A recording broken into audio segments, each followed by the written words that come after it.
श्रीगुरु श्रीयुतपदकमलं श्रीगुरून् वैष्णवांश्च श्रीरूपं सग्रजातं सह गणरघुनाथान्वितं तं सजीवं साद्वैतं सावधूतं परिजनसहितं कृष्ण चैतन्यदेवं श्रीराधा कृष्णपदान् सह गणललिता श्रीविशाखान्वितांश्च अज्ञानतिमिरान्धस्य ज्ञानाञ्जनशलाकय चक्षुरुन्मीलितं येन तस्मै श्रीगुरुवे नमः।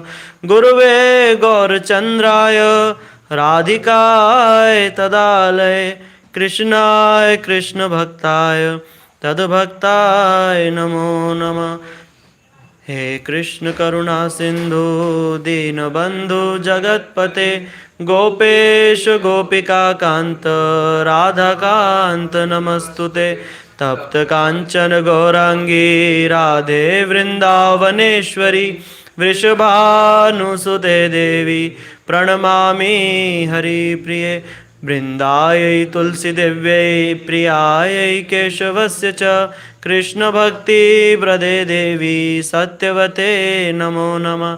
श्रीकृष्ण चैतन्य प्रभु नित्यानंद श्री अद्वैत गदाधर शिवसादि गौरभक्तवृंद। हरे कृष्ण कृष्ण कृष्ण हरे हरे हरे राम राम राम हरे हरे। हरे कृष्णा। थोड़ा सा हरिनाम संकीर्तन। भजो श्री कृष्ण चैतन्य प्रभु नित्यानंद श्री अद्वैत गदाधर श्रीवासादि गौर भक्त वृंद। भजो श्री कृष्ण चैतन्य प्रभु श्री अद्वैत गदाधर शिवासदि गौर भक्त वृंद। जय श्री कृष्ण चैतन्य प्रभु नित्यानंद श्री अद्वैत गदाधर शिवासदि गौर भक्त वृंद। जय श्री कृष्ण चैतन्य प्रभु नित्यानंद श्री अद्वैत गदाधर शिवासदि। हरे कृष्ण कृष्ण कृष्ण हरे हरे हरे राम राम राम हरे हरे। हरे कृष्ण कृष्ण कृष्ण हरे हरे हरे राम राम राम हरे हरे। हरे कृष्ण कृष्ण कृष्ण हरे हरे हरे राम राम राम हरे हरे। हरे कृष्ण बोलो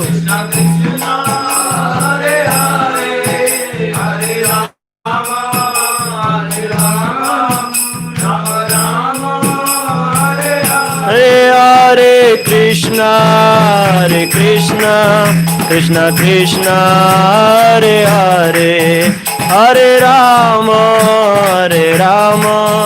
राम राम हरे हरे।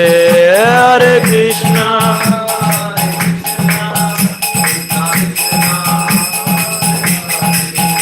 हरे राम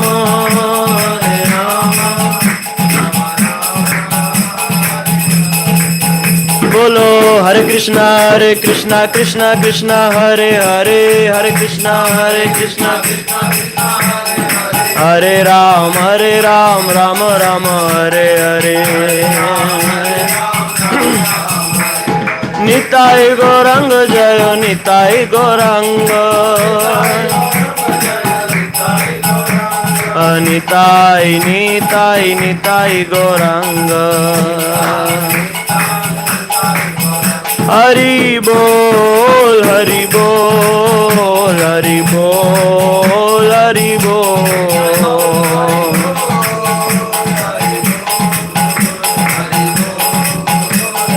निताई गौर हरि बोल हरि बोल हरि बोल हरि बोल हरि बोल हरि बोल हरि बोल हरि बोल। निताई गौर प्रेमानंदे हरि हरि बोल। आप सबका फिर से स्वागत है गीता शास्त्री कोर्स में। आप लोग सभी नोट्स बना रहे हैं, सीख रहे हैं। अभी सुंदर गोपाल प्रभु आएंगे और आज का जो श्लोक है इसको आगे एक्सप्लेन करेंगे। हरे कृष्ण।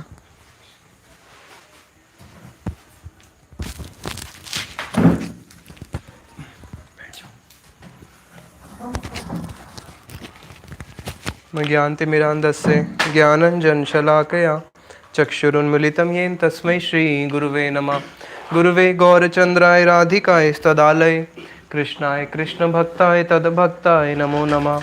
वाञ्छाकल्पतरुभ्यश्च कृपा सिन्धुभ्य एव च पतितानां पावनेभ्यो वैष्णवेभ्यो नमो नमः। हरे कृष्णा कृष्णा कृष्णा हरे हरे, हरे राम राम राम हरे हरे। सर्वप्रथम दीक्षा गुरु पाद पद्म नित्य लीला प्रविष्ट ओम विष्णु पाद अष्टोत्तरशत श्री श्रीमशीला भक्ति वेदांत शीला नारायण गोसाई महाराज जी के चरणों में अनंत कोटि दंडवत प्रणाम ज्ञापन करते हुए उनसे हेतु की कृपा की वांछा करता हूँ। तत्पश्चात नित्य लीला प्रविष्ट ओम विष्णु पाद अष्टोत्तरशत श्री श्रीमशीला भक्ति वेदांत शीला स्वामी महाराज जी के चरणों में अनंत कोटि दंडवत प्रणाम ज्ञापन करते हुए उनसे भी हेतु की कृपा की वांछा करता हूँ। आप सब भक्तों को मेरा यथायोग्य प्रणाम स्वीकार हो। हरे कृष्णा। तो पिछली बार हमने जो श्लोक की चर्चा करी थी, कर्मण्येवाधिकारस्ते मा फलेषु कदाचन, उसमें बहुत सारे लोगों के डाउट्स आए हैं कि कर्म फिलॉसफी को और अच्छी तरह जानना चाहते हैं। यद्यपि आगे बहुत सारी चीज़ें ऐसी हैं जो क्लियर होंगी। जैसे 3rd चैप्टर में अर्जुन ने क्वेश्चन पूछा है, हमने पिछली बार डिस्कस किया था। ये 16 क्वेश्चन हैं, जिस अर्जुन के 16 क्वेश्चन के ऊपर पूरी भगवद गीता भगवान के फिर सारे आंसर्स हैं। तो उसमें से एक क्वेश्चन है अर्जुन का कि कोई व्यक्ति नहीं चाहते हुए भी गलत कर्म क्यों कर देता है। उसको पता है मैं ये कार्य कर रहा हूँ, ये गलत है, मुझे ये नहीं करना चाहिए। उसको अंदर से प्रेरणा भी आती है कि नहीं करना चाहिए, आवाज़ भी आती है, लेकिन तब भी ऐसी क्या परिस्थिति होती है कि वो कर बैठता है। तो ये 3rd चैप्टर में आएगा। लेकिन फिर भी हम कर्मों को थोड़ा सा और समझने की चेष्टा करते हैं ताकि आपके जो FAQs हैं वो सारे सॉल्व हो जाएं। तो कर्म का मतलब क्या होता है? इंद्रियों से जो भी कार्य करते हैं वो हो गया कर्म। और इसके लिए श्रीला भक्ति विनोद ठाकुर जी बोलते हैं कि जो भी अपने स्वार्थ के लिए कार्य किया जाता है उसको बोलते हैं कर्म। ये उन्होंने परिभाषा दी है श्रीला भक्ति विनोद ठाकुर जी ने। तो 3 चीज़ें होती है, कर्म, अकर्म और विकर्म। कर्म होता है जो शास्त्रों में बताए गए कार्य हैं, शास्त्र विहित कार्यों को करना होता है कर्म। शास्त्र में जो कार्य निषेध करे गए हैं उसको करना हो जाता है विकर्म। या फिर जो शास्त्रों में कार्य बताए गए हैं उसका ऑपोजिट करना, वो हो गया विकर्म। जैसे हमें दान देना चाहिए, ये क्या हो गया? कर्म। और विकर्म क्या हो गया? दान देने की जगह आप किसी का बेचारे का दान छीन रहे हो, और तो ये हो गया उसका उल्टा करना। और फिर एक हो गया अकर्म। अकर्म क्या है? जो शास्त्र विहित कार्य है उसको नहीं करना, हो गया अकर्म। जैसे एक ब्राह्मण है, उसको गायत्री करनी चाहिए, अब ब्राह्मण गायत्री नहीं कर रहा, तो ये क्या हो गया? अकर्म हो गया। उसको करना चाहिए गायत्री, उसका शास्त्र विहित कार्य है। तो एक हो गया कर्म, शास्त्र विहित कार्य। शास्त्र विहित कार्य नहीं, शास्त्रों में जो बताए गए हैं, शास्त्र जिन कार्यों का अनुमोदन करते हैं वो कार्य करना हो गया कर्म। शास्त्र जिन कार्यों का अनुमोदन नहीं करते, बताया गया कि ये नहीं करना, पाप, उसको इन शॉर्ट बोल लेते हैं पाप। तो जो पाप हो गया वो हो गया विकर्म। पाप का अर्थ क्या होता है? परस्य पीड़नम, किसी भी जीव को पीड़ा देना, पाप। और जो शास्त्रों में बताए गए कार्य हैं, जो आपके लिए प्रिस्क्राइब ड्यूटीज है, अगर आप वो नहीं कर रहे तो वो क्या हो गया? अकर्म। जैसे इसको एक सिंपल सा उदाहरण, एक बच्चा पढ़ाई कर रहा है, ये मान लो हो गया कर्म, स्कूल में जाता है पढ़ना चाहिए, और नहीं पढ़ रहा, ये क्या हो गया? अकर्म। और पढ़ाई करनी चाहिए, नहीं कर रहा, लेकिन उल्टा क्या कर रहा है, और उल्टा वहाँ पे जाके और गुंडा बदमाशी कर रहा है, तो वो क्या हो गया? वो हो गया विकर्म। तो ये 3 चीज़ें हैं, कर्म, अकर्म और विकर्म। अब हम कर्म में जब आते हैं तो कर्म में इसको फिर 3 श्रेणी में बांट दिया गया, नित्य कर्म, नैमित्तिक कर्म और काम्य कर्म। ये हमने पिछली बार सुन लिया था, इसलिए हम इसको अभी डीप में नहीं जाएंगे। पिछली क्लास में हमने सुना था नित्य कर्म क्या होता है, नैमित्तिक क्या होता है और काम्य कर्म क्या होते हैं। लेकिन ये सब है कर्म। लेकिन गीता में भगवान ने किसकी बात करी है? कर्म योग। इन सब चीज़ों का जो कर्मों का ये जो सारा रिएक्शंस है, ये चेन है। कर्म की एक क्या है? चेन है, एक बेड़ी है, कड़ी है। जब कोई उस कर्म की बेड़ी से बाहर आना चाहता है, इस कर्म चक्र से बाहर आना चाहता है, तो उसको आना पड़ता है निष्काम कर्म पे। निष्काम कर्म जो हमने कर्मण्येवाधिकारस्ते में सुना था कि कामना जो आप कर्म कर रहे हो उसकी कामना को त्याग दो, उसकी फल की इच्छा को त्याग दो, वो क्या हो गया? निष्काम कर्म। अब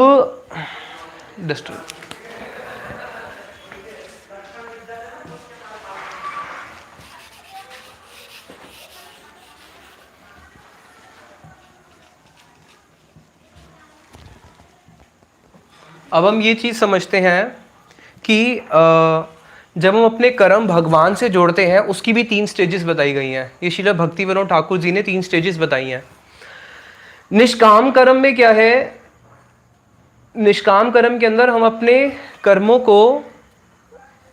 के फलों को भोगता नहीं है। हम उस समय अपने आप को कर्मों से अलग करने के लिए कर रहे हैं, कर्म को हम जस्ट अपना ड्यूटी मान के कर रहे हैं, और मैं अपने आप को फलों से लिंक नहीं कर रहा। ये क्या हो गया? निष्काम। लेकिन निष्काम के बाद फिर नेक्स्ट टाइम आता है कर्म अर्पण, जिसके अंदर निष्काम के अंदर मेरा भगवान से भी कोई लिंक नहीं हुआ है। जस्ट किससे लिंक है कि मैं कर्मों के फल को त्याग करने की चेष्टा कर रहा हूँ। लेकिन जब मैं थोड़ा और आगे बढ़ता हूँ और मैं अपने कर्मों को भगवान को अर्पण करना शुरू करता हूँ, तब क्या हो गया? ये कर्म अर्पण। अब कर्म अर्पण में क्या है कि मैं अपने कर्म कर रहा हूँ और फिर भगवान को अर्पण कर रहा हूँ। लेकिन उससे भी श्रेष्ठ है फिर कर्म योग। कर्म योग में क्या है कि मैं भगवान से जुड़ के कर्म कर रहा हूँ। एक है कि मैंने कर्म किए फिर भगवान को अर्पित किए, और एक है कि मैं पहले ही जुड़ गया और फिर मैंने कर्म किए। इसमें कर्मों को करने के बाद आपने भगवान को अर्पित किया, और उस वाले में कर्म योग में क्या है? पहले अपने आप को भगवान से अर्पित कर दिया, जोड़ दिया, फिर कर्म किया। समझ में आया थोड़ा सा सूक्ष्म अंतर? तो ये भक्ति विनोद ठाकुर जी ने 3 इनकी स्टेजेस बताई है। तो अब हम आते हैं कर्म योग, तो हम बाद में समझेंगे, पहले कर्म क्या होता है इसको समझते हैं अभी। तो मार्कर मेरे पास है नहीं, मार्कर और काला वाला देखना पड़ेगा। हम जो भी व्यक्ति कर्म करते हैं, कर्म का हेतु क्या है? हम कर्म करते क्यों हैं? क्या ऐसी फोर्स है जो हमसे कर्म करा देते हैं? जैसे मान लीजिए एक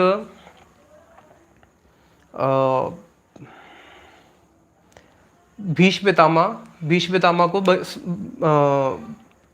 लेटना पड़ा शैया पे बाणों की।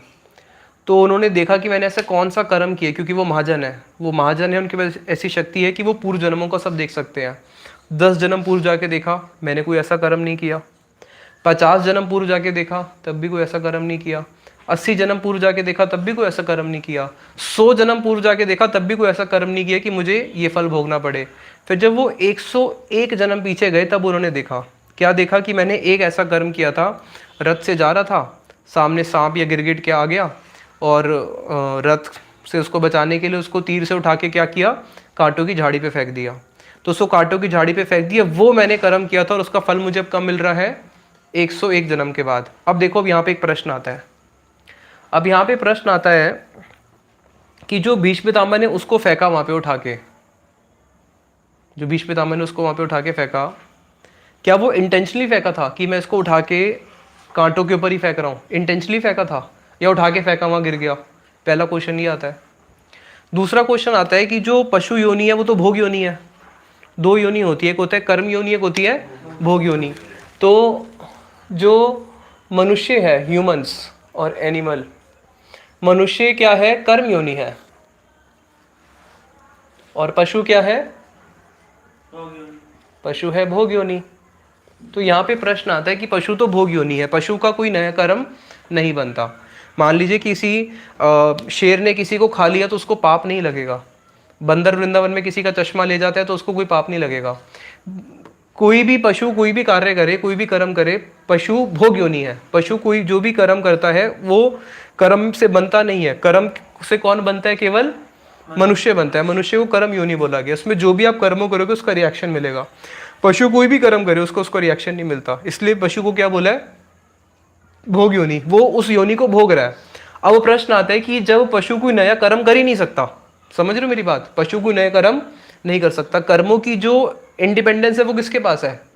मनुष्य के पास। अब इसका मतलब ये तो नहीं कि पशु कर्म नहीं करता, पशु भी तो कर्म करता है, लेकिन वो कर्म करने पर भी वो भोग योनि में इसलिए आएगा क्योंकि कर्म करने के लिए भगवान ने हमें बुद्धि दी है, हम विचार कर सकते हैं ना क्या सही है क्या गलत है। पशु के पास, पशु इसलिए भोग योनि में आता है, वो जो भी उसके साथ हो रहा है वो पूर्व के किए हुए कर्म में उसको वो भी भोग रहा है, कोई नया बीज वो नहीं बो रहा।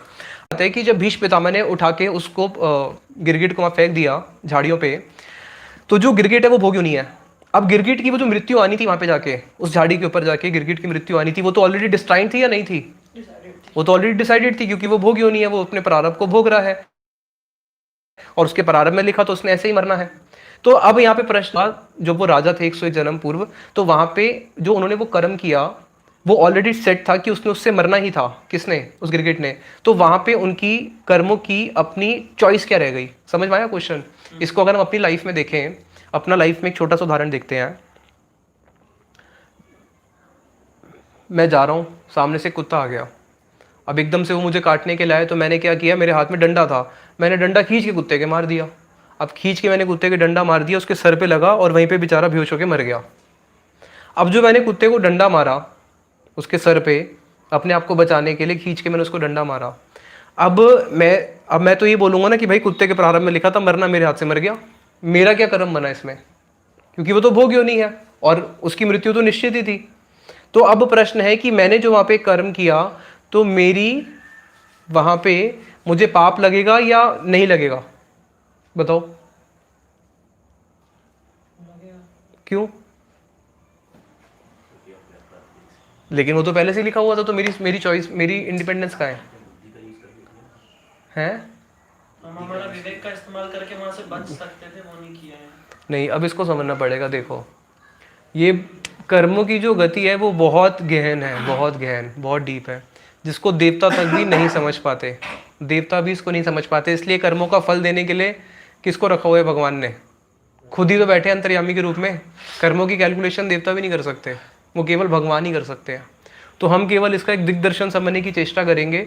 इसमें ज़्यादा डीप तो कोई भी नहीं जा सकता। कर्मों की अगर पूरी फिलॉसफी कोई भी नहीं समझ सकता, केवल हम इसका एक दिग्दर्शन समझने की चेष्टा करेंगे। और शास्त्रों में भी जहाँ जहाँ पे भी मैंने अभी तक गीता भागवत में जहाँ भी पढ़ा है, तो वहाँ पे भी मुझे कोई डीप चीज़ें नहीं मिली है। जो एक दिग्दर्शन मिला है वही समझाने की चेष्टा करूँगा। तो देखो भाई, बात ऐसी है, ये बहुत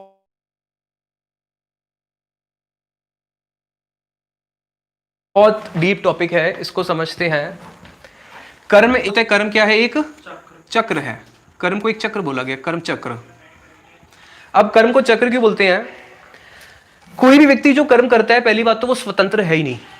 कर्म करने के लिए हम लोग कभी भी स्वतंत्र नहीं है, हमारे पास कोई इंडिपेंडेंस नहीं है कि हम कर्म कर पाए। गीता में आगे आएगा 3rd चैप्टर में, जिसमें भगवान बोलते हैं प्रकृते क्रियमाणी गुणे कर्माणी सर्वशा। ये जो कर्म जो चक्र है, ये हम जो भी कर्म करते हैं, हम कर्म कैसे करते हैं? स्वभाव के अनुसार करते हैं। स्वभाव, मैं अपने स्वभाव के अनुसार कर्म करता हूं। अब कोई व्यक्ति तामसिक है, वो तामसिक कर्म करेगा। एक किसी का जन्मदिन है, वो जन्मदिन में क्या कर रहा है? जाके आज मैं गरीबों को कंबल बांटूंगा। तो वो कौन से स्वभाव है उसका? सात्विक स्वभाव है। किसी का जन्मदिन है तो आज मैं जाके दारू पीऊंगा, मांस खाऊंगा, मच्छी खाऊंगा, दोस्त सबको खिलाऊंगा, तो ये क्या हो गया? तामसिक। तो सबसे इस चीज को समझो कि जो भी व्यक्ति अपने कर्म कर रहा है वो किसके अधीन होके कर रहा है? स्वभाव। जैसा मेरा स्वभाव होता है उसी स्वभाव के अनुसार मैं चेष्टाएं करता हूँ। हर व्यक्ति अपने स्वभाव के अनुसार चेष्टाएं करता है। जैसे इसका एक जो मैंने उदाहरण अपनी आंखों से देखा था, उड़ीसा में एक गांव में था, मैं सुबह वॉक कर रहा था, तो वहाँ पे एक कुत्ते का छोटा सा बच्चा था अभी 3-4 दिन का ही होगा, छोटा सा पिल्ला। तो 2 भाई थे। एक भाई ने क्या किया, उस कुत्ते के बच्चे को बिल्कुल दीवार के साइड में लगा दिया, 5 साल का बच्चा होगा, और पिल्ले को बार बार लात मारी जा रहा है, मारी जा रहा है, मारी जा रहा है। वो जैसे ही पिल्ला साइड होता है फिर उसको पकड़ता है, टांग से खींच के फिर लात मारता है, और उसको बड़ा मजा आ रहा है और हंस रहा है। उतने में उसका बड़ा भाई आया, 7 साल का, उससे 2 साल बड़ा। उसने अपने छोटे भाई को सर पे थप्पड़ मारा, और उसके बाद उस बिल्ले को उठाया और प्यार करना शुरू कर दिया। घर में गया, दूध लेके आया और उसको दूध पिलाना शुरू कर दिया। अब प्रश्न है कि वो जो छोटा भाई जो कुत्ते के बच्चे पिल्ले को मार रहा है और बड़ा उसको प्यार कर रहा है, दोनों को पेरेंट्स ने भी कुछ सिखाया नहीं है कि तू उसको मार, ना उसको सिखाया कि तू प्यार कर। अब ये दोनों जो कार्य कर रहे हैं वहां पे इसको उसको मारने में आनंद आ रहा है, और वो हंस भी रहा है, बार बार बच्चा खुश हो रहा है, और उसका बड़ा भाई उसको देख के दुखी हो रहा है और उसको प्यार करने में उसको ज्यादा आनंद आ रहा है, उसको अच्छा लग रहा है। अब ये जो दोनों भाई कार्य कर रहे हैं किसके अधीन होके कर रहे हैं? अपने स्वभाव के अनुसार। अब इस चीज को समझो, ये स्वभाव कैसे बनता है? स्वभाव कैसे बनता है? हमारा कर्म से ही स्वभाव बनता है। पूर्व जन्म में हम जो जो कर्म करके आए हैं उस कर्म के अनुसार हमारा क्या बनता है? स्वभाव। अब ये कर्म चक्र क्यों है, इसलिए हम इसको समझने की चेष्टा कर रहे हैं। तो ये कर्म से स्वभाव बनता है, और पूर्व में जो हमने कर्म करे थे उससे हमारा क्या बन गया? स्वभाव, और स्वभाव से फिर कर्म होते हैं। ठीक है। अब प्रश्न है कि हम लोग, स्वभाव भी किसी चीज के अधीन है। स्वभाव किसके अधीन है?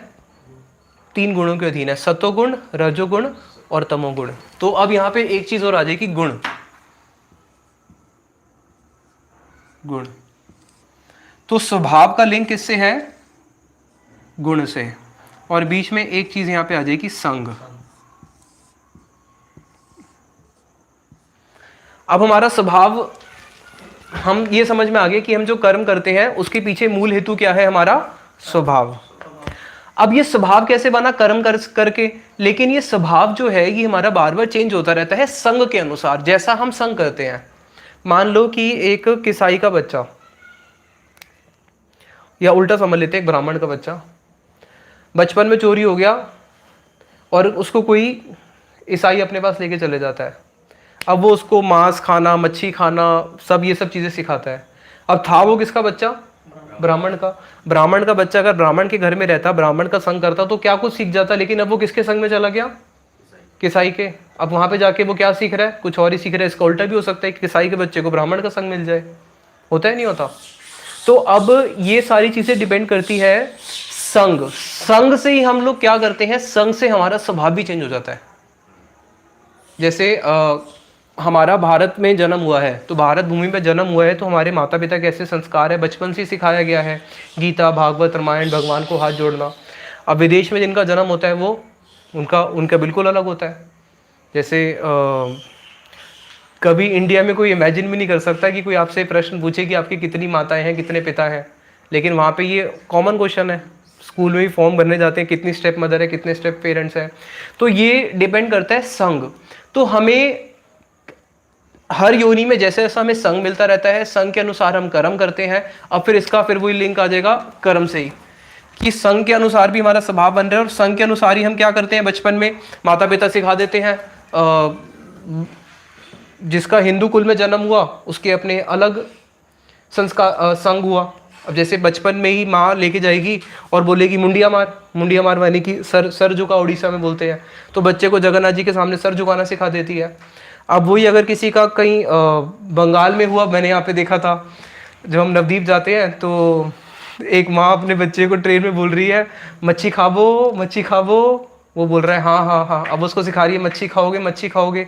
अब वो छोटा सा बच्चे के मुंह में पानी आ रहा है कि मैं मच्छी खाऊंगा। तो ये संग से डिपेंड करता है कि हम कैसे, जैसे जैसे हमें अनेक जन्मों में हमें संग मिलता रहता है, उस संग के अनुसार भी हमारा स्वभाव बनता है, और फिर उसका कर्मों से लिंक होता है। और ये सारी बातें आ जाती है फिर गुण पे। गुण आ गए ना, कि कैसे जिनका हमने संग किया वो सात्विक है, राजसिक है, तामसिक है, उसी के गुण फिर हमारे आ जाते हैं। तो जो हम कर्म करते हैं वो हम स्वभाव के वशीभूत होकर हम कर्म करते हैं, और उसका जो मूल हेतु होता है वो होता है संग और गुण। कैसा हमने संग किया उसके अनुसार हमारे किन गुणों के हम अधीन है, और फिर वैसा स्वभाव बन जाता है, वैसे ही हम लोग कर्म करते हैं। अब इसलिए कर्म को बोला गया है चक्र। ये कर्म चक्र क्यों है? क्योंकि कोई भी व्यक्ति कर्म क्यों करेगा बताओ? कोई भी व्यक्ति कर्म क्यों करेगा? कर्म करने से पहले उसके मन में क्या आएगा? इच्छा। भोग की इच्छा। क्या आएगा? भोग की इच्छा, कि मुझे क्या भोग करना है। किसी के अंदर देवलोक भोग करने की इच्छा आएगी तो फिर वो यज्ञ अनुष्ठान करना शुरू कर देगा, वो भी तो एक भोग की इच्छा है, देवलोक में जाऊंगा। तो कोई भी भोग की इच्छा, चाहे वो सतोगुण हो, रजोगुण हो, तमोगुण, तो जब हमारे हृदय के अंदर जो भोग की इच्छाएं जागती है तो वो भोग की इच्छा ही हमसे क्या करती है? कर्म करवाती है, चाहे वो पाप हो या पुण्य हो। हमारे लिए जब हम भक्ति की फिलॉसफी में आ जाते हैं तब समझ में आता है पाप और पुण्य दोनों ही क्या है? दोनों ही बेड़ी है। पाप भी बांधता है और पुण्य भी बांधता है। अगर आप पुण्य करोगे स्वर्गलोक में जाओगे, अब स्वर्गलोक में जाके आप स्वर्गलोक में जाके भोग करोगे, भोग करने के बाद फिर दोबारा इस धरती पे आना पड़ेगा, फिर जाओगे फिर इस धरती पे आना पड़ेगा। तो ये कर्म क्या है? कर्म को एक चक्र बोल दिया। कर्म को एक क्या बोल दिया? चक्र। अब प्रश्न ये है कि मुझे नहीं समझ में आ रहा है कि कितना आप लोगों को समझ में आ रहा है, बट अभी हम और आगे बढ़ते जा रहे हैं और थोड़ा ये कंफ्यूजिंग होता रहेगा क्योंकि इसमें बहुत सारी चीज़ें हैं, बहुत सारी चीज़ें। तो अब प्रश्न ये है, जो हमारा मेन प्रश्न था कि जिस व्यक्ति ने कुत्ते को डंडा मारा, उसने वहाँ पे एक नया कर्म बनाया कि मैंने कुत्ते को डंडा मारा, तो जो उसने वहाँ पे कुत्ते को डंडा मारा तो उसने वो कर्म किसके अधीन होके किया? अपने स्वभाव के अनुसार, स्वभाव के उसमें होके किया ना। तो इसलिए जैसे जड़ भरत जी थे, जड़ भरत का आता है कि उनको कोई मार भी दे, उनके ऊपर थूक भी दे, सुखदेव गोस्वामी का आता है कि उनको गाली भी दे दे, वो कभी रेसिप्रोकेट ही नहीं करते थे। चींटियों को कैसे वो बचा रहे थे जड़ भरत जी। हाँ, तो अभी हम इसको और आगे बढ़ने की चेष्टा करते हैं, एक स्टेप और आगे बढ़ते हैं। तो अभी हमने इस चीज को समझ लिया कि जो कर्म है वो किसके अनुसार होता है? हमारे पूर्व स्वभाव, संग और गुण, इन तीनों का क्या है? मिक्सचर है, उसके अनुसार हम लोग कर्म करते हैं। इसका मतलब ये हुआ कि मैं जो भी कर्म कर रहा हूं तो मेरे पास कर्म करने की स्वतंत्रता है या नहीं है? नहीं है। कर्म करने की स्वतंत्रता मेरे पास नहीं है। मैं जो भी कर्म करूंगा वो मैं किसके अनुसार होकर करूंगा? अपने स्वभाव। हर व्यक्ति अपने स्वभाव और गुणों से बंधा हुआ है, वो अपने गुणों से बद्ध होकर ही वो कार्य करेगा, और वो नहीं भी करना चाहेगा तो वो उससे करवा बैठेंगे। जैसे जब आगे इसमें गीता में आएगा कि कोई व्यक्ति पाप नहीं भी करना चाहता तो वो पाप क्यों कर लेता है, तो वहां पे भगवान ने बोला ज्ञानम अवृत्य देहिनम। अगर कोई ज्ञानी व्यक्ति भी है, ज्ञानी व्यक्ति जिसको पता है कि क्या पाप है, क्या पुण्य है, क्या विवेक है, अविवेक है, जो उसको जानने वाला व्यक्ति भी है, ऐसे ज्ञानम अवृत्य देहिनम, कि ये काम क्या करेगा? काम उसके ज्ञान को आगे ढकेलेगा। ज्ञानी व्यक्ति ज्ञानी क्यों है? क्योंकि उसके पास क्या है? ज्ञान। तो प्रश्न है कि काम ज्ञान को ढकेगा या ज्ञानी को ढकेगा? ज्ञान को ढकेलेगा। ज्ञानी को ढकेगा तब भी बच सकता है। क्यों? क्योंकि ज्ञान को नहीं ढका, ज्ञान फिर भी हो सकता है उसको पराजित कर दे, क्योंकि ज्ञान को उसने पराजित नहीं किया है, उसने पराजित किसको किया? ज्ञानी को। लेकिन काम एक ऐसी चीज है कि वो ज्ञानी नहीं, ज्ञान को ही परास्त कर देगा। समझ रहे हो आप? ज्ञान को ही परास्त कर दिया। अब उस समय फिर वो काम में आके फिर वो क्या करेगा? काम आतुरा नाम न भयम न लज्जा। अब उसके हृदय में काम जाग गया, क्योंकि कर्म क्यों कर रहा है? काम। अभी सब हमने सुना, कर्म की इच्छा क्या है? कर्म करने का मूल हेतु क्या है? काम ही तो है, आशाएं तो है। तो वहां पे जो वो है वो उसको आके ढक देता है, उसकी बुद्धि को आके ढक देता है, उसके ज्ञान को आके, और फिर काम के वशीभूत होकर वो सारे कार्य करता है। अब प्रश्न ये है कि काम आया क्यों? प्रश्न ये है ना कि काम आया क्यों? अब हम और अगर पीछे चलते हैं तो कर्म का मूल क्या हो गया? कर्म की वासनाएं। कर्म की वासनाएं क्यों? क्योंकि मेरे को भोग की इच्छा है। काम मतलब भोग की इच्छा। अब हम और आगे इसको जानने की चेष्टा करते हैं। तो अभी ये समझ में आ गया कि कर्म क्या हो गया हमारा? कर्म चक्र हो गया, क्योंकि कर्म उस चक्र के अंदर वो बंधा रहता है। अब कर्म को चक्र क्यों बोलते हैं? उसका एक कारण और जो श्रील भक्तिविनोद ठाकुर जी ने बताया है। ये हमारा चक्र तब तक है जब तक हम इसको अब ऐसे समझते हैं, कर्म से पहले क्या हो गया? कर्म की वासना क्यों आई? क्योंकि काम है हृदय में। क्या जागा? काम कह लो, भोग कह लो, आशा कह लो, और क्या बोलोगे? वासना कह लो, कामना कह लो, इच्छा कह लो, डिज़ायर कह लो। बच्चे छोटे होते हैं तो छोटे होते ही उनके हृदय के अंदर डिज़ायर्स भर दी जाते हैं, बच्चे तुम बड़े होके क्या करोगे, इंजीनियर बनूंगा, डॉक्टर बनूंगा, लॉयर बनूंगा, ये बनूंगा, वो बनूंगा। दुनिया भर की वासनाएं हैं या नहीं है? तो ये हो गया। ये जब सारी चीज़ें जागती हैं तो फिर एक व्यक्ति क्या करता है? कर्म करता है। और कर्म करता है किसके अनुसार? हमने भी सुनी ली है, गुण, स्वभाव, और ये दोनों चीजें बन जाती है जैसा संग मिलता है। ठीक है, अब कर्म को भोगने, कर्म करे तो कर्म का क्या होगा? एक्शन का क्या होता है? रिएक्शन तो होगा। अब फिर वो भोगेगा कर्म फल। अब कर्म फल के अंदर दोनों चीजें आ जाएंगी। कर्म फल में क्या आ जाएगा? दोनों चीजें आ जाएगी, स्वर्ग भी आ जाएगा और नरक भी आ जाएगा, पॉजिटिव भी आएगा और नेगेटिव भी आएगा, पाप भी आएगा और पुण्य भी आएगा।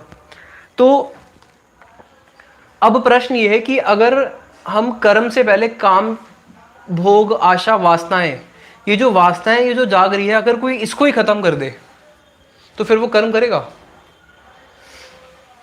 अगर किसी की वासना ही नहीं होगी तो फिर वो कर्म क्यों करेगा?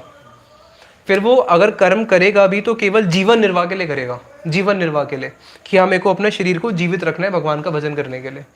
तो अब ये कर्म तब खत्म हो सकते हैं जब हमारी कामनाएं खत्म हो जाए, हमारा भोग खत्म हो जाए, हमारी आशाएं खत्म हो जाए, हमारी वासनाएं खत्म हो जाए, तब हम बोलेंगे कि हमारा क्या खत्म होगा? कर्म खत्म होगा। तो प्रश्न ये है, क्या कभी किसी की आशाएं खत्म होती है? क्या कभी किसी की वासना खत्म होती है? कभी तो किसी की होती होगी, सुना होगा। कभी किसी की नहीं होती।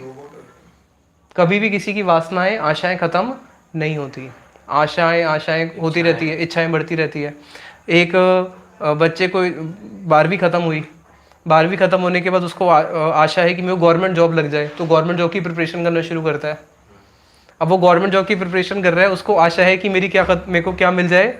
गवर्नमेंट जॉब मिल जाए। मैं उदाहरण देता था इनका, जो हमारे प्रभु जी सामने बैठे हैं, ये 4 भाई, ठीक है। अब इनको अपनी आशा है कि मेरी जॉब लग जाए। उनको चारों भाइयों को अपना अपना ही है मेरी जॉब लग जाए, लेकिन जो उनकी माँ होगी उसको क्या होगा? उसकी आशाएं और ज़्यादा होगी ना कि चारों की लग जाए। जो दादी होगी वो उसकी और होगी कि मेरे जितने नाती पोती हैं सबके लग जाए। तो इसलिए जैसे जैसे हमारी संसार बढ़ता रहता है तो हमारी आशाएं कम नहीं होती, आशाएं क्या होती है? बढ़ती रहती है। संसार की आशा हमेशा बढ़ती रहती है। तो ये वासनाएं, आशाएं, ये कभी ख़त्म नहीं होती, कभी भी ख़त्म नहीं होती। और यही क्या होती है? हमारे कर्म का हेतु बनती रहती है। हम लोग कर्म इन्हीं आशाओं के बद होके हम लोग करते रहते हैं। तो जब कर्म करते करते और बार बार फिर कर्म का फल भोग करता है, मन में आशा जागी, आशा जागने के फलस्वरूप उसने कर्म किया। अब जो उसकी आशा जागी है, ये जितनी भी आशाएं जो जागती हैं, ये जितनी भी वासनाएं जागती हैं, ये हृदय में जागती हैं आनंद के लिए, कि मुझे क्या मिलेगा? आनंद मिलेगा। लेकिन होता उल्टा है ना, होता उल्टा है। ये जो कर्म है, कर्म अंध, ज्ञान अंध, आवेशे मानव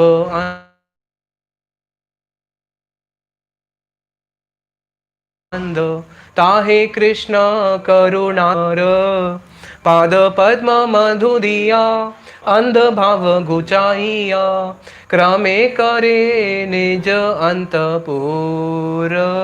श्रील भक्ति विनोद ठाकुर जी कह रहे हैं, कर्म बंद, ज्ञान अंध, आवेशे मानव अंध, कि हम लोग अंधे हो चुके हैं। क्या हो चुके हैं? अंधे हो चुके हैं। भागवत में भी एक जगह पे आता है कि जो व्यक्ति, क्या बताया? संसार कूपे पतितम विषेर मुषित इक्षणम। संसार कूपे पतितम, जब कोई व्यक्ति संसार के इस कूप में गिर जाता है, ये अंधा कुआं है, इस कूप में गिरने के बाद क्या होता है? विषेर मुषित इक्षणम, कि ये जो विषय की जो वासनाएं है ना, ये इंसान को अंधा कर देती है। काम आतुरा नाम न भयम न लज्जा। जब एक व्यक्ति काम में आतुर होता है, देखने को मिलता है लोग रेप करते हैं और क्या क्या कुछ नहीं करते, तो वो लोग क्या हो चुके होते हैं? अंधे हो जाते हैं। वो बहुत ज़्यादा अंधे हो गए, हम थोड़े कम अंधे हुए हैं। लेकिन जिसके अंदर भी संसार भोग की वासना है, वो सब लोग कौन है? वो सब लोग अंधे हो जाते हैं। और अंधे होने के बाद क्या होता है? मुशित इक्षणम, उसकी आंखें बंद हो जाती है। ग्रस्तम कारा अनी आत्मनाम, और वो उसकी आत्मा जो है संसार में इतनी ग्रस्त हो जाती है, इतनी ग्रस्त हो जाती है कि उसको पता ही नहीं चलता कि यहाँ पे काल रूपी सर्प मुझे डस रहा है। काल रूपी सर्प तो सबको डस रहा है, लेकिन उसको दिखता ही नहीं कि सर्प भी मुझे डस रहा है। तो ये जो कामनाएं और भोग की जो वासनाएं, हम सोचते हैं कि मुझे इससे आनंद मिलेगा और मैं कर्म करूंगा तो आनंद मिलेगा, लेकिन जब कर्म फल आता है ना तो ये पॉजिटिव नहीं है, सिर्फ नेगेटिव ही नेगेटिव है। जहां पे नेगेटिव नहीं मिलता उसको हम पॉजिटिव समझ लेते हैं। जहां पे मुझे कुछ समय के लिए दुख नहीं मिला उसी को मैं सुख समझ लेता हूं, लेकिन वो सुख है नहीं। तो कर्म करते करते करते जब ऐसे हजारों लाखों जन्म एक जीवात्मा के बीत जाते हैं, तब जाके उसकी बुद्धि खुलती है और तब उसके मन में आता है कि नहीं नहीं, ये कर्म तो है, मैं इस कर्म को त्याग दूंगा, अब मैं और ऊपर उठूंगा, ज्ञान योग की तरफ जाऊंगा। फिर ऐसे ही जब एक व्यक्ति ज्ञान को भी त्याग देता है, फिर वो आता है कहाँ पे? शुद्ध भक्ति पे आता है।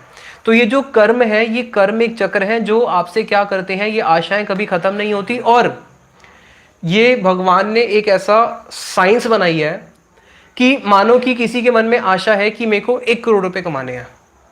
अब उसने बहुत कर्म किए और उसको कर्म फल मिल भी गया, उसको 1 करोड़ रुपए मिल गए। अब ये देखो, ये चक्र कितना बड़ा चक्र है, कितना बड़ा संसार कूप है। अब उसकी आशा कितनी थी कि उसको कितना कमाना है? 1 CR। उसने बहुत कर्म किए और उसको कर्म फल मिल भी गया। कितना मिल गया? 1 CR मिल गया। अब ये 1 CR पता है क्या करेगा? ये 1 CR घूम के वापस यहाँ पे आ जाएगा और इसको कर देगा 10 CR। अब उसकी आशा कितनी हो गई? उसकी आशा कितनी हो गई?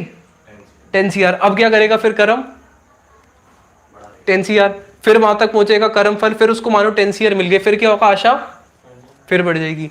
तो ये ऐसा चक्र है कि कर्म को पूरा करने के बाद अगर मानो कि हमें उसका फल मिल भी जाए तो फिर वो वासनाओं को और क्या करता है? बढ़ा देता है।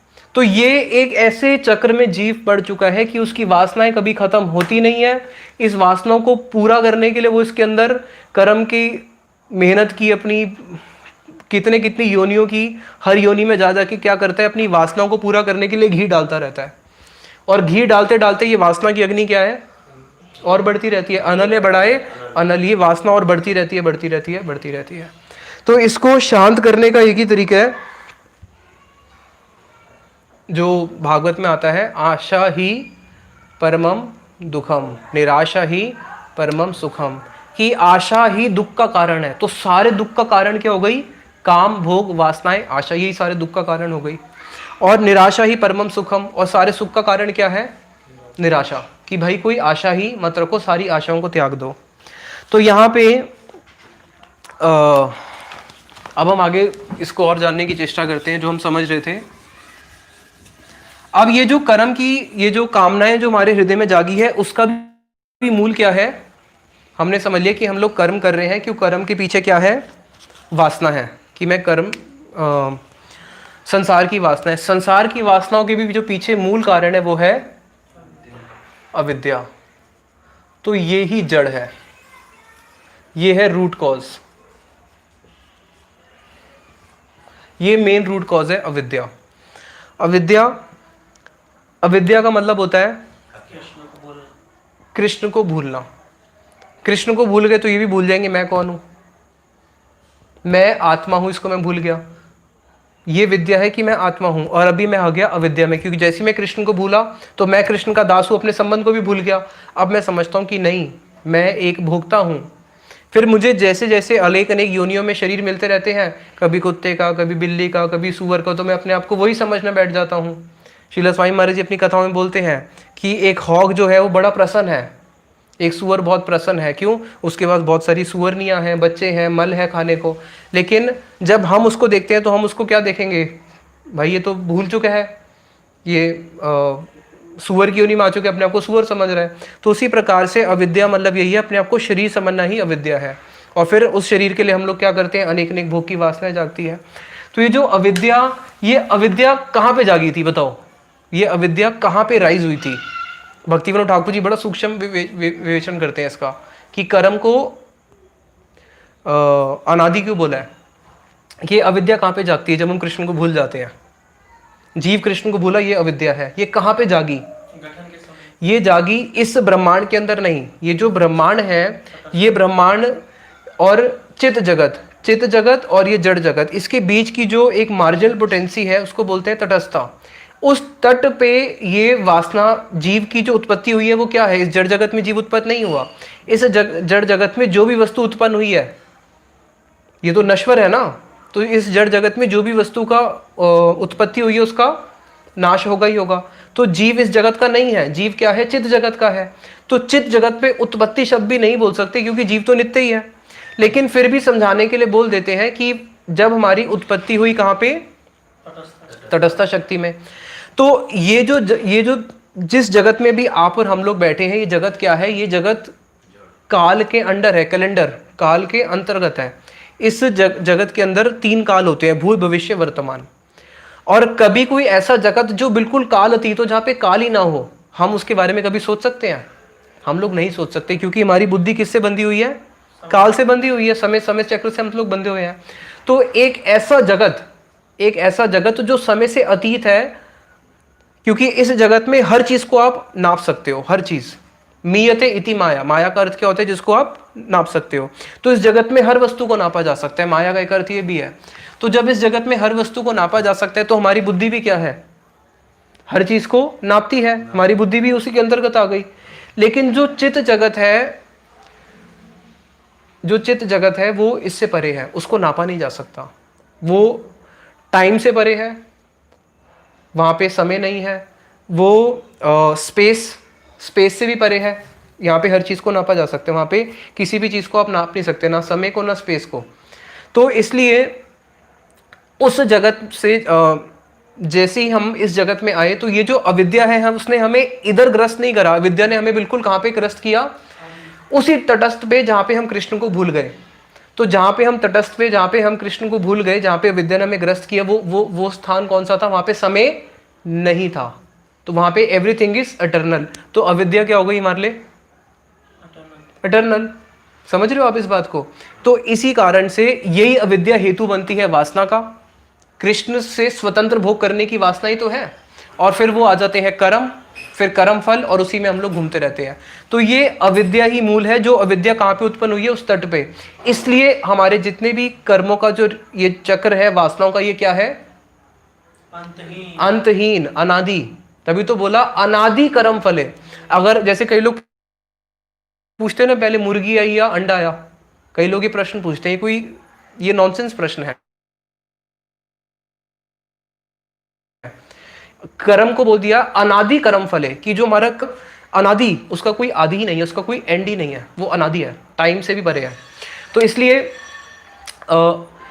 अब प्रश्न आता है कि जो कर्म योग है वो क्या है। कर्म योग एक्चुअली हमें क्या करता है, इस अविद्या को खत्म करता है। और ये अविद्या कब खत्म होती है, जब मुझे ये समझ में आ जाता है कि मैं कृष्ण का दास हूँ। जिस दिन जीव को समझ में आ गया कि मैं कृष्ण का दास हूँ, यही विद्या है, और मैं इस संसार का भोक्ता हूँ, ये क्या है, अविद्या। कृष्ण से अलग होना ही अविद्या है। तो इसलिए हम ये जो कर्म की जो फिलॉसफी है, ये हमें कहाँ तक लेके जाती है, कर्म योग तक जब एक व्यक्ति आ जाता है, फिर धीरे धीरे वो भक्ति योग तक जाता है, जो हम आगे गीता की क्लासेस में जानेंगे। अभी हम कर्म को ही और थोड़ा सा और एक्सप्लेन कर देते हैं। टाइम क्या हो गया, 8:40 हो गए। फिर ये जो हम कर्म भोग करते हैं, एक होते हैं हमारे, नहीं ये फिर बहुत लंबा हो जाएगा, प्रारब्ध अभी समय नहीं है। तो अभी ये भी बहुत हैवी हो गया। अभी आप इतना ही समझ लो, ये कर्मों की फिलॉसफी बहुत बहुत बहुत गहन है। ये भी जो अभी हमने आपको बताया, ये केवल दिग्दर्शन है, केवल एक दिग्दर्शन, माना कर्मों की फिलॉसफी बहुत गहन है। महाराज जी एक उदाहरण देते थे, श्रील भक्ति विज्ञान भारती गोसाई महाराज जी। एक व्यक्ति ने मर्डर कर दिया, किसी का मर्डर कर दिया, और मर्डर करने के 4 घंटे तक पुलिस को पता नहीं चला। 4 घंटे तक उसके शरीर से खून निकल के पूरे रूम में फैल चुका है। अब 4 घंटे के अंदर यहाँ पे रूम में जितनी भी चींटियां थी आके खून को पी रही है। अब 4 घंटे बाद पुलिस को पता चला, तो उसकी बॉडी को फिर भेजा। अब प्रश्न ये है कि जिसने मर्डर किया था, उसका पाप और पुण्य दोनों हुआ या नहीं हुआ? उसका पाप भी हुआ, उसको पुण्य भी हुआ। पुण्य क्या हुआ, जो चींटियां उन्हें खून पी लिया, और पाप तो हुआ ही हुआ। तो इस जगत का जो भी कर्म है, उसके अंदर तीनों गुण दिखेंगे, सतोगुण, रजोगुण और तमोगुण। उसके अंदर पाप भी होगा और पुण्य भी होगा। किसी में पाप की प्रधानता ज्यादा है, किसी में पुण्य की ज्यादा है। किसी में सतोगुण ज्यादा है तो किसी में रजोगुण ज्यादा है, किसी में सतोगुण कम है तो किसी में तमोगुण कम है। तो ये 3 गुण मिलके ही हमसे क्या करवाते हैं, सारे कार्य करवाते हैं। हो सकता है कि 99.9% उसमें तमोगुण हो, लेकिन 0.1% क्या दिख जाएगा आपको, सतोगुण दिख जाएगा। तो अभी हम जो आज का हमारा श्लोक है उसी पे चर्चा करते हैं। विहाय कामा, एक सेकंड, सही लिखा है ये? इसको आप मेरे पीछे पीछे बोलेंगे, विहाय कामान या सर्वान, विहाय कामान या सर्वान, पुम पुमांश चरती निस्पृहा, पुमांश चरती निस्पृहा, विहाय कामान या सर्वान, विहाय कामान या सर्वान, पुमांश चरती निस्पृहा, पुमांश चरती निस्पृहा, निर्ममो नर अहंकार स, निर्ममो निरहंकार स, शांति अधिगच्छति, अहंकार स, शांतिम अधिगच्छसि, गच्छति। इसमें भगवान कह रहे हैं कि देखो भैया, विहाय जो सब कुछ विहाय परित्याग कर चुका है, छोड़ चुका है, किसको? कामान, जो हम सुन रहे थे ना, कामनाओं का मूल, कर्म का मूल क्या है? कामनाएं, कामान, जो सारी कामनाओं को, विहाय कामान, सारी कामनाओं को छोड़ चुका है। सर्वान, यह सर्वान यानी कि सर्व कामनाओं को, थोड़ी कामनाओं को छोड़ने से होगा नहीं, अगर एक भी कामना रह गई, एक भी, तब भी क्या होगा? दोबारा इस जगत में आना पड़ेगा। तो और जो कामना में भी जो सबसे मेन है ना, वो क्या है? दैट इज, श्रील स्वामी महाराज जी बोलते हैं अपनी कथाओं में, वो है सेक्स डिजायर। तो विहाय कामान या सर्वान, जो सारी कामनाओं को, सर्वान सारी कामनाओं को विहाय छोड़ चुका है, पुमान, पुमान यानी कि ऐसा व्यक्ति, चरती निस्पृहा, निस्पृहा, निस्पृहा का मतलब है उसकी कोई स्पृहा ही नहीं है, उसकी सारी स्पृहाएं, वो सारी स्पृहाओं को त्याग चुका है, कोई स्पृहा नहीं रखता। निर्ममो, निरअहंकार, दो उपमा और दे दी। निर्ममो, निर्ममो यानी कि वो ममता शून्य हो चुका है। अब उसको, क्योंकि उसकी सारी कामनाएं त्याग चुका है संसार से, तो उसकी संसार से जब कोई कामना ही नहीं, तो संसार के प्रति ममता क्यों होगी? संसार से वो क्या हो चुका है? ममता शून्य। निरअहंकार, और उसके हृदय में अब किसी भी प्रकार का कोई भौतिक अहंकार नहीं रह गया। मैं डॉक्टर हूं, मैं इंजीनियर हूं, ये हूं, सारे अहंकार वो त्याग चुका है। स, वही व्यक्ति, शांति मादिगच्छति, उसी व्यक्ति को क्या मिलती है? शांति मिलती है। तो सिंपल सी बात है कि जब तक हृदय के अंदर कामनाएं रहेंगी, कामनाओं की पूर्ति के लिए फिर व्यक्ति बार बार कर्म करेगा, धर्म अर्थ काम, धर्म अर्थ काम, इसी त्रिवर्ग के अंदर वो घूमता रहेगा। बरमुडा ट्रायंगल, ये बरमुडा ट्रायंगल है, धर्म अर्थ फिर काम। धर्म कर रहा है, क्यों? मुझे अर्थ चाहिए। अर्थ क्यों चाहिए? धन क्यों चाहिए? अपनी कामनाओं को पूर्ति करने के लिए। फिर धर्म अर्थ काम, धर्म अर्थ काम, धर्म अर्थ काम, इसी बरमुडा ट्रायंगल में घूमते घूमते कोटि कोटि जन्म बीत जाते हैं। फिर जाके एक व्यक्ति को समझ में आता है कि नहीं नहीं भाई, मेरे को मोक्ष भी चाहिए, ये तो इसी में को बांधता रहता है। इसके लिए एक स्टोरी आती है पिंगला की। भगवान का एक अवतार हुए दत्तात्रेय, जिन्होंने 24 गुरु बनाए थे, 24 गुरु से शिक्षा ली थी। उन्होंने पिंगला से क्या शिक्षा ली थी? पिंगला एक वैश्या थी तो एक दिन वो उसके घर के आगे पहुंच गए, क्योंकि वो तो बिल्कुल परमहंस है, कहीं पे भी जाके रुकते हैं। तो उसने इनका साधु सम्मान करके बोला कि आज रात को मेरे घर के आगे आंगन में रुक जाओ। उसके घर के आंगन में रुक गए। तो वहाँ पे उन्होंने उससे क्या शिक्षा ली? ये पिंगला क्या कर रही है? रात को बैठी है वैश्या और इंतजार कर रही है अपने घर के आगे कि कोई ना कोई अमीर व्यक्ति जो आना जाना कर रहे हैं, कोई तो मेरे पास आएगा और मेरे को धन देगा। तो वहाँ पे बैठे बैठे इसको पूरी रात हो गई। जो भी व्यक्ति जाती है उससे आशा लगा के बैठती है कि इसके पास बहुत धन है, ये मेरे पास आएगा, ये बहुत धनी है, ये तो पक्का ही मेरे पास आएगा। अच्छा, ये मेरे पास आएगा, इसके पास कम धन है लेकिन कुछ नहीं होता, आएगा तो सही। तो जो भी जितने पुरुष जा रहे हैं सबसे उसने आशाएं लगाई हुई है। अब आशा लगाते लगाते पूरी रात बीत गई, अर्धरात्रि हो गई, कोई भी नहीं आया। तो जैसे ही अर्धरात्रि हो गई और कोई नहीं आया, तो उसने, उसके मन में एक निर्वेद आशा पाशनम, उसके हृदय में उस समय एक निर्वेद उत्पन्न हुआ। निर्वेद का उत्पन्न है यानी कि उसके हृदय में एक वैराग्य उत्पन्न हुआ। क्या हुआ? आशा पाशनम, कि उसने जो आशा की, जो एक पाश बांध के रखी हुई थी आशा की घड़ी, कि ये आएगा नहीं, ये आएगा नहीं, ये तो पक्का आएगा। अच्छा, ये चला गया, जो पीछे वाला रहा ये तो आएगा ही मेरे पास। तो उसके हृदय में एक जैसे ये निर्वेद उत्पन्न हुआ, इन सारे पुरुषों के प्रति वैराग्य उत्पन्न हुआ। तो जो उसका आशा की जो पाशनम था, पुरुषस्य यथा ही अशे, जो जो सबसे आशाएं लगा के बैठी थी, तो जैसी हृदय में ये वैराग्य उत्पन्न हुआ, उसकी वो आशाएं कट गई। और उसके हृदय में ये खेद उत्पन्न होते ही उसको दुख भी हुआ और सुख भी हुआ। दुख क्या हुआ? कोई भी तो नहीं आया, पूरी रात बीत गई, कोई भी नहीं आया मेरे पास, सबसे मैं आशा लगा के बैठी रही। लेकिन जैसे ही उसके हृदय में एक वैराग्य उत्पन्न हुआ, उस वैराग्य से उसको आनंद हुआ कि मैं क्यों इनके पीछे पागल हो रही हूं, मैं क्यों इनके पीछे पागल हो रही हूं, ये लोग मुझे दे क्या सकते हैं, ये लोग तो खुद मरते हैं, मरते लोक में तो सब लोग मरते हैं, ये हो या देवता हो, सब तो मृत्यु के अधीन है, तो मैंने इनसे आशा ही क्यों लगाई।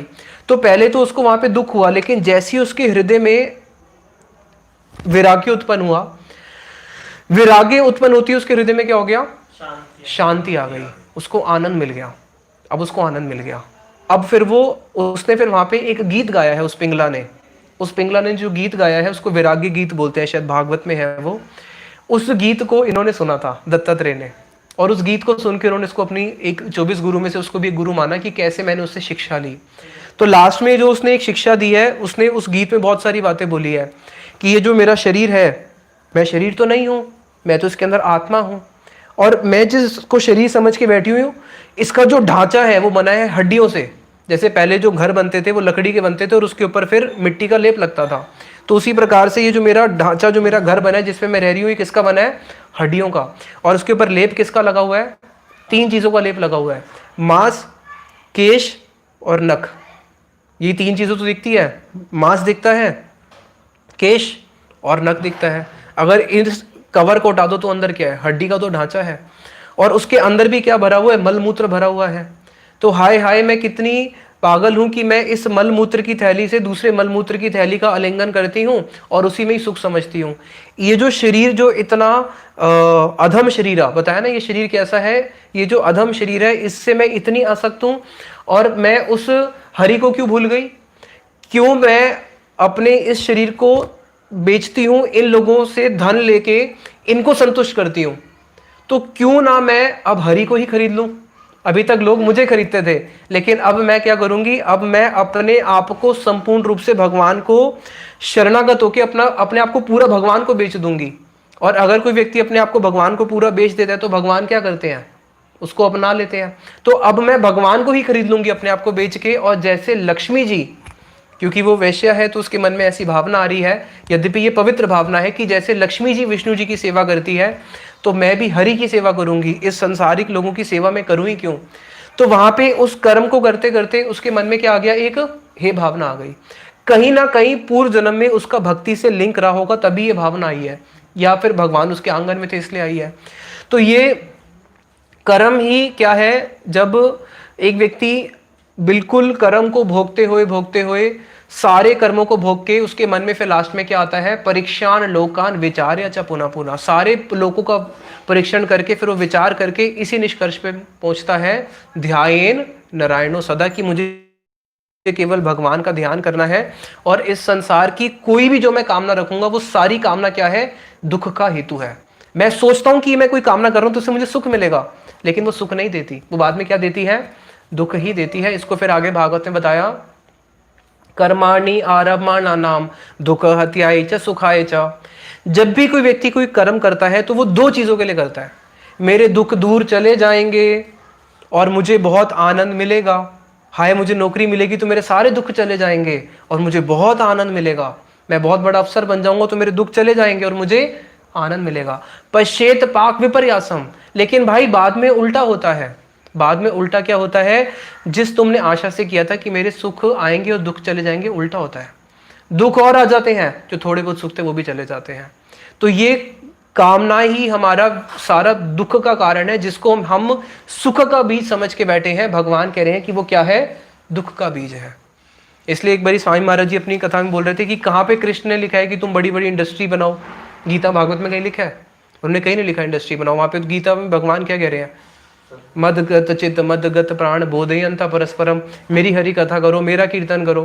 तो जो कृष्ण की बात को मानेगा उसको शांति मिलेगी, और जो संसार की और अपनी कामनाओं की बात को मानेगा उसको दुख मिलेगा। तो अभी जो हमारा एक गीता का और बहुत इंपॉर्टेंट श्लोक है कि ये जो हमारी कामनाएं जागती हैं कैसे ये और बढ़ती रहती हैं। तो अभी राधा रमन प्रभु आके हमें उस श्लोक की व्याख्या करेंगे, ध्यायते विषयान पुंसा संगस्तेषु उपजायते, कि कैसे हमारी वासनाएं और बढ़ती है इस संसार के विषय भोग की वस्तु से।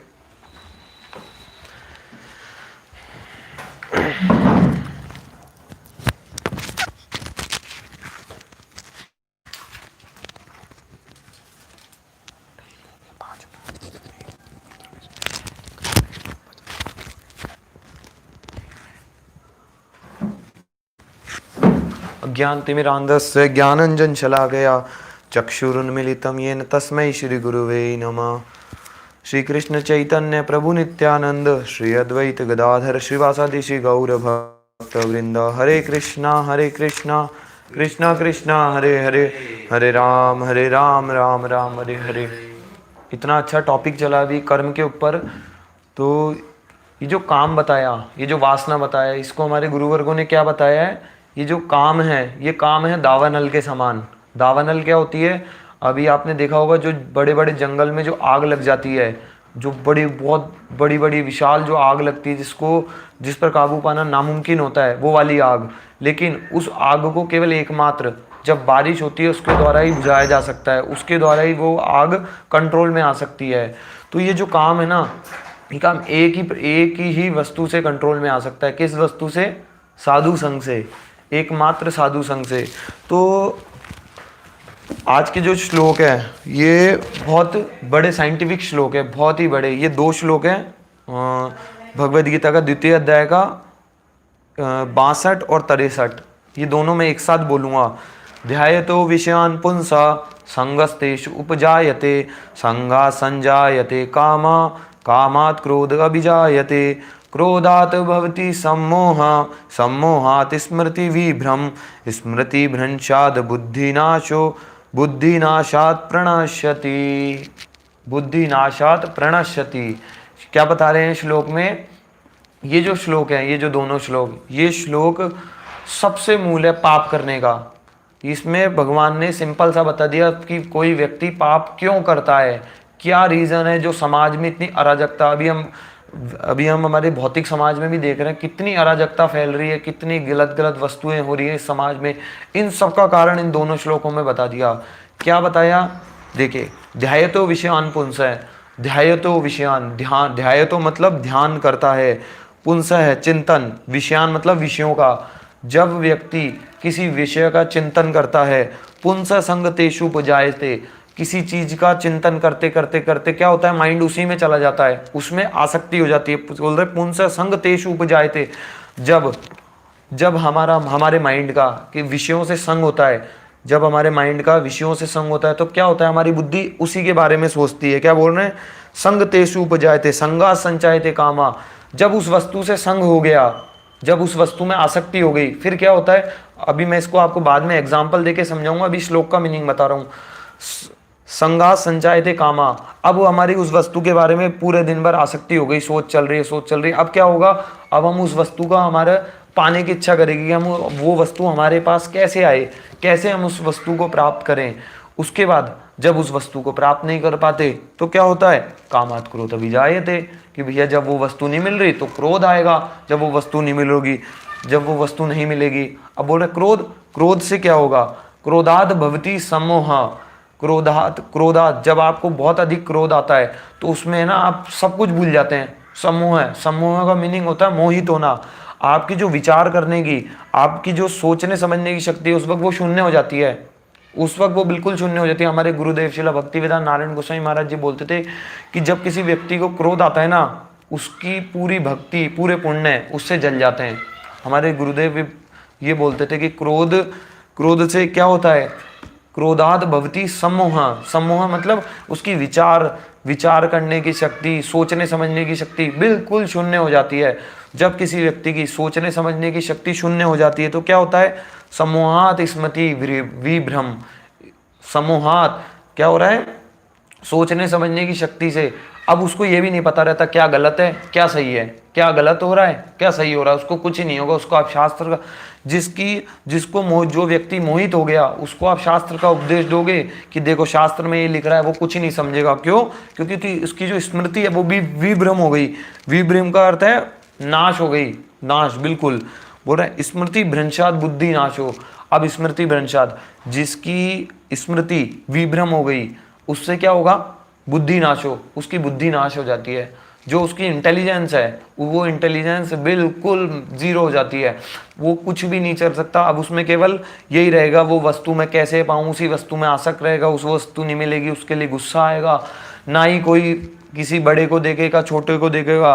अब जिस व्यक्ति की बुद्धि नाश हो जाती है, हमारे श्रील स्वामी महाराज जी कहते थे what is the difference between a human being and animal.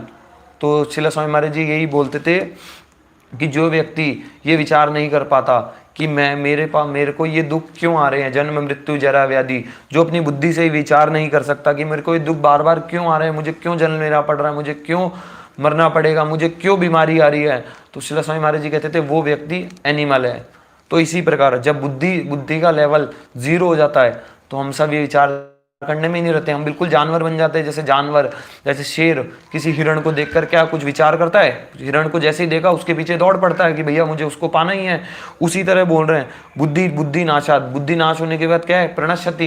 प्रणश्यति मतलब वो भवसागर में पतित हो जाता है, बार बार वही जन्म मृत्यु के चक्कर में आ जाता है। अब इसे हम एक सिंपल सा पहले एग्जाम्पल से समझते हैं। एक डिवोटी ने बताई थी हमें, एक डिवोटी था पंजाब का, वो एक हस्बैंड वाइफ थे वो दोनों डिवोटी, वो किसी और दूसरे डिवोटी के घर पे गए थे। उन्होंने नया घर बनाया था तो उसके इनॉग्रेशन था उस घर का, उस घर पे गए थे।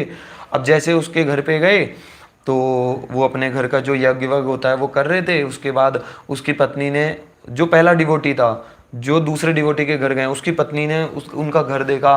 अब जैसे घर देखा वो तो बिल्कुल है अवाक रह गई कि कितना सुंदर घर है ये है। अब क्या हुआ, उसका विषय से संग हुआ। कैसे संग हुआ, जब अब देखिए हमारे शिला भक्ति ज्ञान भारती गोस्वामी महाराज जी कहते थे संग कैसे होता है, इसका भी बहुत अच्छा वो इस पे विवेचना करते थे। संग कैसे होता है, संग होता है इंद्रियों से। जैसे पिछले वाले पूर्व में भी बताया था, मात्रा स्पर्शस्तु कौनते है, दुख का कारण क्या है, मात्रा स्पर्शस्तु।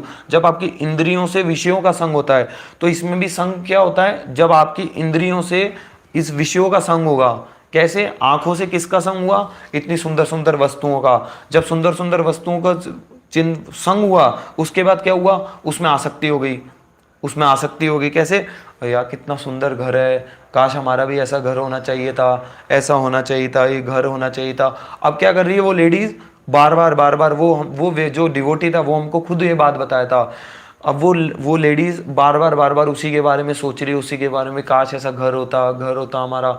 अब क्या हुआ, ये सोचते सोचते उसकी उस घर में आसक्ति हो गई, घर में आसक्ति हो गई। तब उस लेडीज का क्या हुआ, वो आसक्ति हो गई। अब वो उस घर को प्राप्त करना चाहती है, अपने पति को बोल दी कि मेरे को तो ऐसा घर चाहिए, आप कैसे ना कैसे कुछ भी करके ये घर मेरे को ऐसा घर बनवा के दो। अब उसका पति बेचारा गरीब, अब ये घर कैसे बनवाए। अब ये वो पत्नी बार बार उसके पीछे पड़ रही है, बार नहीं मुझे घर चाहिए, घर चाहिए। क्या बोल रहे हैं, संजात का है, संगा संजाए थे। जब विषयों से संग हुआ उसके बाद क्या हुआ, कामना उसकी बढ़ी। क्या कि मुझे ये वस्तु चाहिए, मुझे ये वस्तु चाहिए। कामात क्रोध भी जाए थे। जब उसका पति ने मना करा कि नहीं मेरी अभी स्थिति नहीं है, तो इसके बाद क्या हुआ, इसके बाद हुआ क्रोध अभी जाए थे। उसकी बीवी क्रोध करने लगी कि नहीं, लड़ाइयाँ करने लगी डेली, वो बहुत ज़्यादा झगड़ा करने लगी, ये करने लगी। तो इससे हमारे को ये समझना पड़ेगा इस एग्जाम्पल से कि देखिए जैसे हमारा विषयों से संग होता है, विषयों से संग होते हैं हमारी बुद्धि में क्या आता है कि नहीं ये वस्तु बहुत अच्छी है। जैसे हम बाहर जाते हैं, आंखों से किसी सुंदर लड़की को देखा, अब लड़की को देखते देखते क्या होता है, उसी का चिंतन होता रहता है, चिंतन होता रहता है। होते होते क्या हो जाती है, कामना हो जाती है। सोचते, ये जो कामना होती है ना, कामना इसी कारण से होती है। जो इच्छा होती है, तृष्णा, इसे तृष्णा बोलते हैं। इच्छा कैसे होती है, जब आप उसका कॉन्टिन्यूस संग करते जाओगे, उसके बारे में सोचते जाओगे, तब ही आपको उसको प्राप्त करने की इच्छा होगी। अब अगर यदि वो वस्तु मिलेगी नहीं, जैसे इसका सिंपल सा एग्जांपल लेते हैं, एक बच्चा है, छोटा बच्चा, उस बच्चे ने क्या किया, अपने पड़ोसी के घर पे जो दूसरा बच्चा था उसके पास एक खिलौना देखा। कौन सा खिलौना, कि वो रिमोट से चलने वाला प्लेन। अब उस बच्चे ने जैसे उस विषय से संग किया, वो बच्चा है, उस विषय से जैसे संग किया, अब उसके बारे में सोचता रहा, कितना अच्छा खिलौना है, कैसे हाथ से ऐसे करता है, लेफ्ट में चला जाता है, ऐसे करता है, राइट में चला जाता है और ऐसे उड़ता है, बहुत अच्छा है, बहुत अच्छा। वो बच्चा अब सोचते जिसका संग हुआ विषय से, सोचते अब कामना उत्पन्न हुई, नहीं मुझे तो ये चाहिए, अब चाहिए मुझे। क्या करता है, अपने पिताजी से जिद करने लग जाता है, उसके पिताजी दिलाते नहीं है, बहुत क्रोध करता है। तो उसी प्रकार यही वस्तु समझनी पड़ेगी हमारे को जब हम विषयों का चिंतन करते हैं। इसमें बहुत अच्छा एग्जाम्पल आता है, शास्त्रों का भी एग्जाम्पल आता है रावण का। देखिए रावण के ऊपर कैसे लगता है, उसने सीता जी को हरण करना चाहा। जब सीता जी मतलब सुंदरता को देखा तो वो उसका जब विचार करने लगा, विचार करते करते उसके मन में कामना उत्पन्न हुई कि मैं इसको पालूं। जब वो सीता जी नहीं आई उनके हाथ में, तो वो क्या हुआ, क्रोध करने लगा। क्रोध के बाद उसकी वो सम्मोह हो गया, उसकी विचार करने की जो स्थिति थी वो शून्य हो गई। विचार करने की स्थिति के बाद उसकी स्मृति विभ्रम हो गई कि ये है कौन, ये रामचंद्र जी की ये पत्नी है, मैं उनका हरण कर लाया। उसको विचार सोचने समझने की शक्ति शून्य हुई, सोचने समझने की शक्ति शून्य हुई। तो भैया स्मृति विभ्रम मतलब जो शास्त्रों में नहीं था। रावण इतना बड़ा पंडित था, उसको सब शास्त्र का ज्ञाता था, उसको पता था कि किसी भी पराई स्त्री पे हाथ नहीं डालना चाहिए, पराई स्त्री को कुछ नहीं करना चाहिए। लेकिन वही ना, विषयों का संग करते करते क्या हुआ, क्रोधात भवति सम्मोह सम्मोहात स्मृति विभ्रम हो गई कि भैया क्या सही है क्या गलत है, उसकी स्थिति नहीं थी ये पहचानने की। इससे क्या हुआ, उसकी बुद्धि का जीरो हुआ, बुद्धि नाश हो, उसकी बुद्धि का नाश हुआ। बुद्धि का नाश होते होते प्रणश्यति, भगवान राम क्या तो उसे मरना पड़ा। तो इसी प्रकार ये जो भगवान ने श्लोक बोला है, इस पूरे संसार में, इस पूरे जगत में जो पाप और पुण्य का जो कारण है ना, ये मात्र 2 श्लोक है, केवल मात्र 2 श्लोक। जब आपका विषयों से संग होगा तब ही आपके मन में उसकी इच्छा होगी, उसके प्रति आसक्ति होगी। अब हमारे भक्त लोग हैं, हमारे भक्त लोगों को ये वस्तुएं पता है, तो वो क्या करते हैं, इसमें बहुत ही अमरीश महाराज जी ने श्लोक बोला है।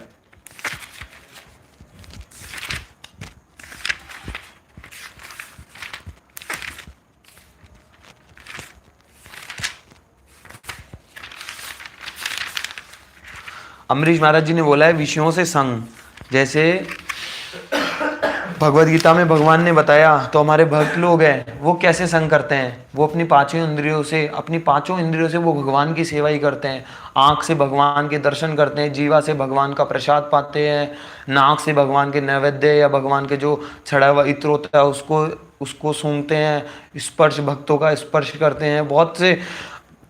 और जो कर्मेंद्रियां होती हैं उनसे भगवान की, जो हमारी वाक पाणी पाद पायु उपस्थ, उनसे हम भगवान की सेवा करते हैं, पैरों से भगवान की परिक्रमा करते हैं, हाथ से भगवान के लिए माला बनाते हैं। तो जो हमारे भक्त लोग होते हैं ना, वो बड़े चतुर होते हैं। जय कृष्ण भजे से ही बड़ा चतुर। वो क्या करते हैं, वो दिन भर भगवान का चिंतन करते रहते हैं, भगवान का ही मनन करते हैं। उसी के कारण उनका किस विषय से संग हो रहा है, उनका भगवान से संग हो रहा है। जो विषय है, एकमात्र विषय कौन है, कृष्ण। जब भक्तों का कृष्ण से संग होता है तो क्या होता है, उनके दिमाग पर, उनकी जो वाणी पर, उनके आंखों पर हमेशा भगवान ही रहते हैं, भगवान ही। तो और लास्ट ध्यान रखो, ध्याय तो विषयान, पहला शब्द है, कितना सस्कृत क्या होगा, जय करके बुद्धि नाशात प्रणश्यति। भैया इस भवसागर में पतन हो जाओगे, पतित हो जाओगे, वैसे इस भवसागर में गिर रहे हो। इसलिए हमें क्या करना है, ध्यायश्च विषयान पुंसः। हमें किन विषयों का ध्यान करना है, केवल भगवान और भगवान से संबंधित विषयों का। जो भक्ति के 64 अंग बताए हैं श्रील रूप गोस्वामी जी ने, हमें उन्हीं विषयों से संग करना है, उन्हीं विषयों के बारे में चिंतन करना है। जब हम धीरे धीरे, हालांकि ये एक साथ नहीं है, ये प्रोसेस है। जब धीरे धीरे इन वस्तुओं को हम करते रहेंगे, उसी के पर हमारा स्तर बढ़ता रहेगा। जैसे गीता है, गीता भी अब प्रभु जी जो हमारे हैं, इसका मतलब मुख्य श्लोक हमारे श्रील स्वामी महाराज जी बताते थे, सर्वधर्मान परित्यज्य माम एकम शरणम व्रज। अब हम डायरेक्ट आपको ये श्लोक भी बता सकते हैं, लेकिन भगवान चाहते तो अर्जुन को भी ये डायरेक्ट श्लोक बता सकते थे, तुम क्यों इस सब चीज़ों में पढ़ रहे हो, डायरेक्ट मेरी शरण लो और भैया इससे पार हो जाओगे, सारे मोक्ष तुम्हें मिल जाएगा। क्यों बता रहे भगवान, इसी के लिए बता रहे, स्टेप बाय स्टेप। जैसे एक बच्चा, अब आप उसको डायरेक्ट अगर 10वीं में डालोगे तो क्या वो पढ़ाई कर पाएगा, एक बच्चा? नहीं, पहले उसको प्रेप कराना जरूरी है, फिर फर्स्ट, फिर सेकंड, थर्ड, फोर्थ, फिर स्टेप बाय। इसलिए भगवान ने ये वस्तुएं हमारे को इसलिए बता रहे, स्टेप बाय स्टेप हमारे को इसलिए बता रहे ताकि हमारे को ठोस कर सके, हमारे को हर वस्तुएं समझ में आए और हम उसका चिंतन मनन करने लगे। तो आज की क्लास को यहीं समाप्त करते हैं। गौर प्रेमानंदे, हरि हरि बोल। क्रॉस कर दो।